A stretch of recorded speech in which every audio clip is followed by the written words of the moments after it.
नमस्कार मित्रांनो, RSP मराठी ब्लॉग्सच्या आणखीन एका नवीन व्हिडिओमध्ये मी रणजित पवार तुमच्या सर्वांचं स्वागत करतो। पहिले तर तुम्हा सगळ्यांना सॉरी म्हणायचंय, कारण गेल्या 2-3 आठवड्यामध्ये आपण एकही ब्लॉग आणू शकलो नाही, कारण मी हे सगळं पाऊस, थंडी, वारा असं चालू असताना आजारी पडलो होतो। तर मागच्या 15 दिवसामध्ये थ्रोट इन्फेक्शन आणि खोकला इतका सारा झाला होता की बोलताच येत नव्हतं। पण याच पिरियडमध्ये एक चांगली गोष्ट ही अशी घडली की पहिला आपण जो एडिटिंग साठीचा जो सेटअप वापरत होतो आपला एक एसरचा लॅपटॉप, जो एक बेसिक लॅपटॉप होता आणि त्याच्यामध्ये थोडेफार चेंजेस करून मी तो लॅपटॉप आपल्या YouTube चॅनलची सुरुवात म्हणून एडिटिंग साठी घेतला आणि त्याच्यामध्ये मी वापरत होतो फिल्मोरा नावाचं सॉफ्टवेअर। व्हिडिओ सुरू करायच्या अगोदर तुम्हाला एक सांगायचं आहे की हा कोणताही स्पॉन्सर व्हिडिओ नाहीये किंवा कुठल्याही कंपनीचं प्रमोशन मी करत नाहीये। जे या व्हिडिओमध्ये पुढे आपण बोलणार आहोत ते कन्फिग्युरेशन किंवा ती सिस्टीम जी आहे ती मला योग्य वाटली म्हणून ते कन्फिग्युरेशन आपण केलंय। तर या व्हिडिओमध्ये आपण बघणार आहे की आपण काय केलंय की आपण आपली सिस्टीम अपग्रेड केली आहे। म्हणजे मी पहिला एक बेसिक लॅपटॉप वापरायचो, तो बंद करून आपण आता एक डेस्कटॉप घेतलाय ज्याच्यामध्ये आपण हायेस्ट कन्फिग्युरेशन घेतलेला आहे, जे आपल्याला एडिटिंगला बरं पडेल। कारण जो पहिला माझा सेटअप होता तो सेटअप रेंडर करायला किंवा एक्सपोर्ट करायला खूप वेळ लावायचा। म्हणजे जर समजा मी 4K मध्ये किंवा 1080p HD मध्ये जरी 60 fps शूट केलं तरी तो एक्सपोर्ट करण्यासाठी 4 तास 5 तास, कधी कधी जर व्हिडिओ लेंथ जास्त असेल किंवा लेयर्स जास्त क्रिएट केले असतील तर 10 तासही लागायचे, कारण ते एक बेसिक सेटअप होता। पण त्यामुळे खूप सारा वेळी वाया जायचा आणि एडिटिंग मध्ये तो प्रॉपर सपोर्ट करत नव्हता। तर मी सिस्टीम अपग्रेड केली आणि हे जे मागे दिसतंय ही सिस्टीम आपण केलेली आहे। मी ऑलरेडी सिस्टीम असेंबल केली आहे, फक्त आपण बघणार आहोत की मी त्या सिस्टीम मध्ये काय काय वापरलं। तर चला आपल्या व्हिडिओला सुरुवात करूया। सो मित्रांनो, सगळ्यात पहिल्यांदा म्हणजे जो कुठल्याही सिस्टीमचा हार्ट किंवा ब्रेन म्हणतो आपण, तो असतो प्रोसेसर। सो आपण जो प्रोसेसर वापरलाय तो वापरलाय रायझनचा 5000 सिरीज 5600G।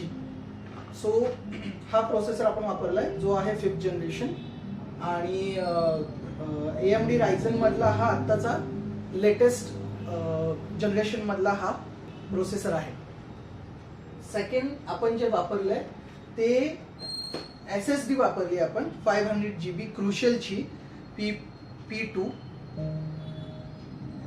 आपण जी रॅम वापरली ती वापरली XPG Gamix 330, ही 8GB ची एक रॅम आहे। आपण 16GB रॅम या सेटअप साठी वापरलाय, म्हणजे आपल्याला जास्तीत जास्त स्पीडनी प्रोसेस भेटेल आणि जास्तीत जास्त स्पीडनी काम होईल आपल्या सिस्टीम मध्ये।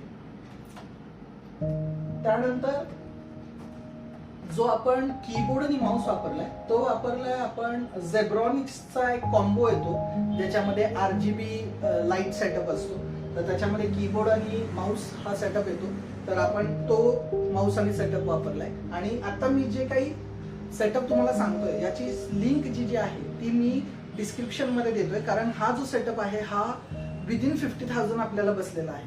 तर 50,000 मध्ये तुम्ही बेस्ट गेमिंग सेटअप म्हणू शकता किंवा एडिटिंग साठी जो काही परफॉर्मर PC असतो तो PC जो आहे तो आपण त्या सेटअप तेवढ्या बजेटमध्ये आपण तो बसवलाय।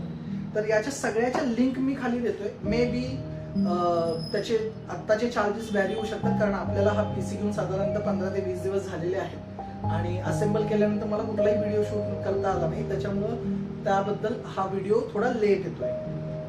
त्यानंतर जे आपण पॉवर सप्लाय वापरलाय तो वापरलाय आपण ANT एस्पोर्टचा VS600L व्हॅल्यू सिरीज। हा पॉवर सप्लाय आपण वापरलेला आहे, जो 5600G जो प्रोसेसर आहे त्याला हा परफेक्ट सपोर्ट करतो।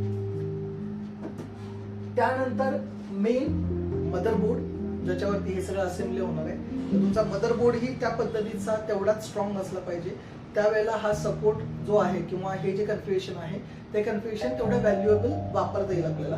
तर आपण मदरबोर्ड जो वापरलाय तो MSI चा B450M प्री-VDH मॅक्स, ज्याच्यामध्ये AMD रायझन वगैरे हे सगळं तुम्ही प्रॉपरली सेटअप करू शकता आणि हा प्रो सिरीजचा मदरबोर्ड आहे।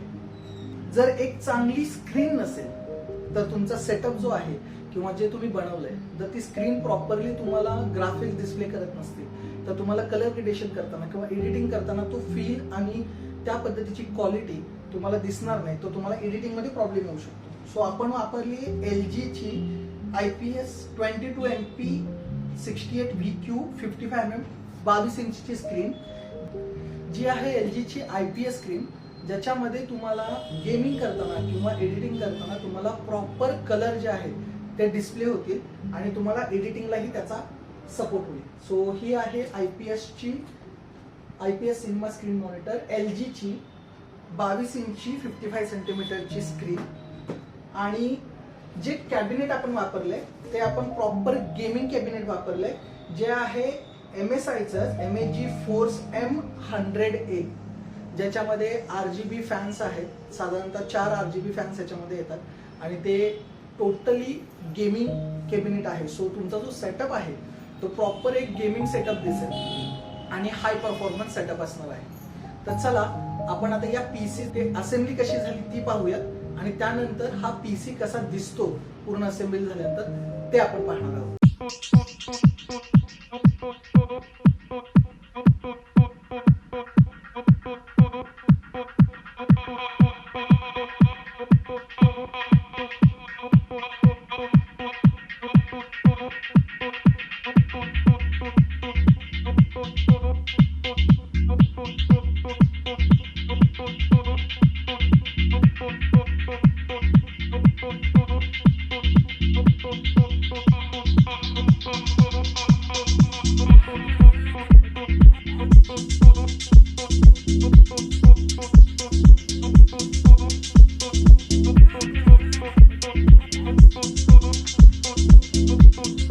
सो मित्रांनो, हा होता आपला जो सिस्टीम आपण अपग्रेड केली आहे त्या सिस्टीम अपग्रेडचा व्हिडिओ, जे मला तुमच्याबरोबर शेअर करायचं होतं की आपण आता बेस्ट सिस्टीम परचेस केली आहे. सो आपले व्हिडिओ जे आहेत ते अजून चांगल्या रीतीने आणि स्टँडर्ड क्वालिटीमध्ये मला एडिट करता येतील आणि लवकरात लवकर रेंडरिंग आणि एक्सपोर्टचं स्पीड वाढेल.